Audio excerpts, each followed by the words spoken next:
Welcome back. Today, we're going to travel back in time, way back to the 7th century Arabian desert. But we're not just looking at historical events.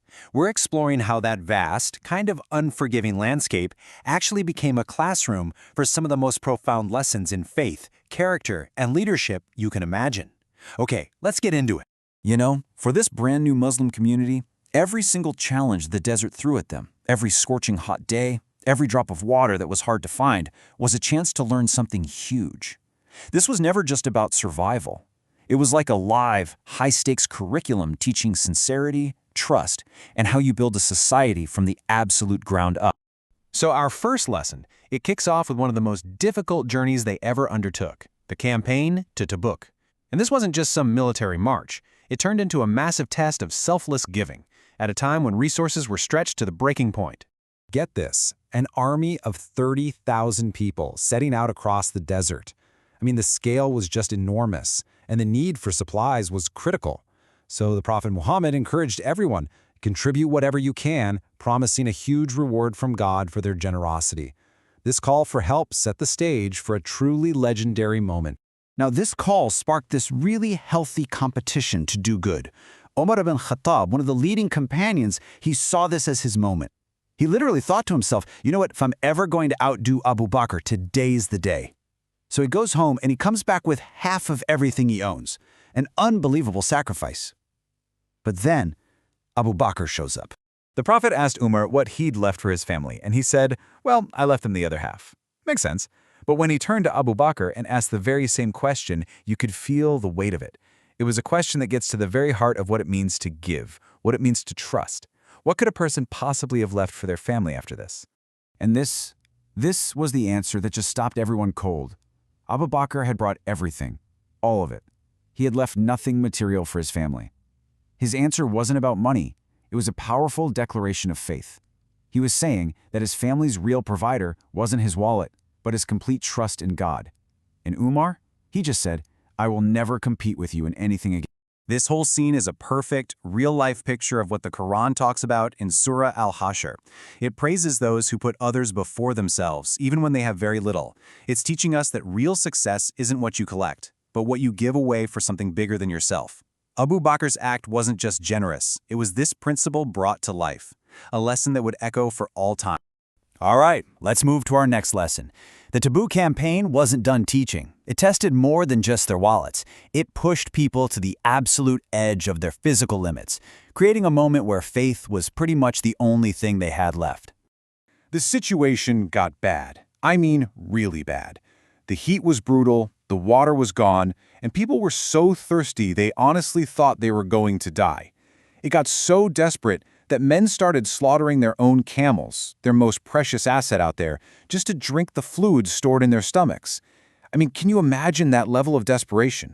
And right there, in that moment of complete crisis, when every practical idea had failed, it was Abu Bakr who turned to the ultimate source of help.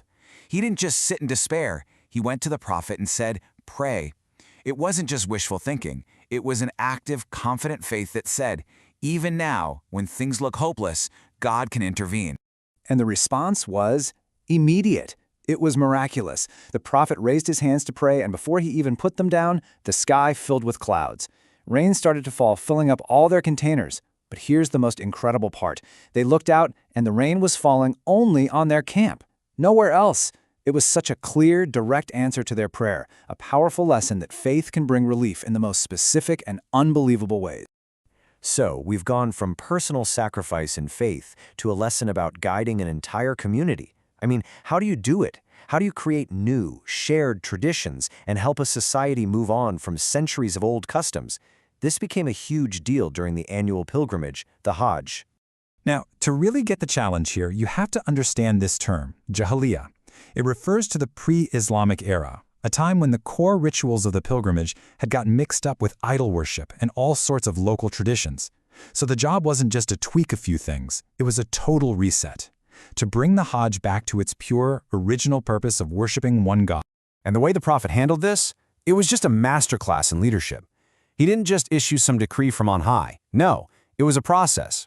First, he delegated authority to Abu Bakr, a trusted leader, to lead the pilgrimage. Second, Abu Bakr taught everyone by doing, leading them through the correct rituals. And third, another companion, Ali, was sent to make a formal, public announcement, setting these changes in stone. It was this really smart, step-by-step approach to changing a whole society. So these proclamations that were read out loud, they were a total game changer. They drew a clear line in the sand. For instance, the old practice of circling the sacred house naked, that was gone. New rules were set. Only believers could perform the Hajj after that year, and all existing treaties would be respected until they ran out. The old era was officially over and a new one had begun. For our final lesson, we're going to zoom all the way in. We're moving from these huge community events to a really small, really personal moment. It's a lesson about mercy and patience, especially when you're dealing with those frustrating little human mistakes and trying to stay in a state of worship. So picture this. During the farewell pilgrimage, Abu Bakr has just one camel that he shares with his servant, and the servant comes back without it. He lost the camel. Abu Bakr, in just a moment of pure frustration, starts yelling and smacking him. And you know what? It's such a human moment. It reminds us that even the best of people get angry and stressed out. But the Prophet's reaction is the real lesson here. He doesn't get mad at Abu Bakr. He doesn't deliver a stern lecture. He just smiles and makes this gentle, almost funny comment. It was a soft nudge, a quiet reminder that someone in a state of consecration for Hajj should probably aim for a little more patience. It was a lesson in mercy, taught with mercy. Just brilliant. Okay, so as we wrap up, let's just reflect for a second on these incredible, enduring lessons from the desert classroom. So as we've seen, these weren't just random things that happened. From the radical self-sacrifice and unshakable faith we saw at Tabook to the clear guidance and gentle mercy during the Hajj, every single moment was a deliberate lesson woven right into the fabric of the community's life. Now, these events took place over 1,400 years ago, but the principles behind them, they're absolutely timeless. Which leaves all of us with a big question. How do we take these lessons from the desert classroom and practice them in our own lives, long after the golden sands have settled?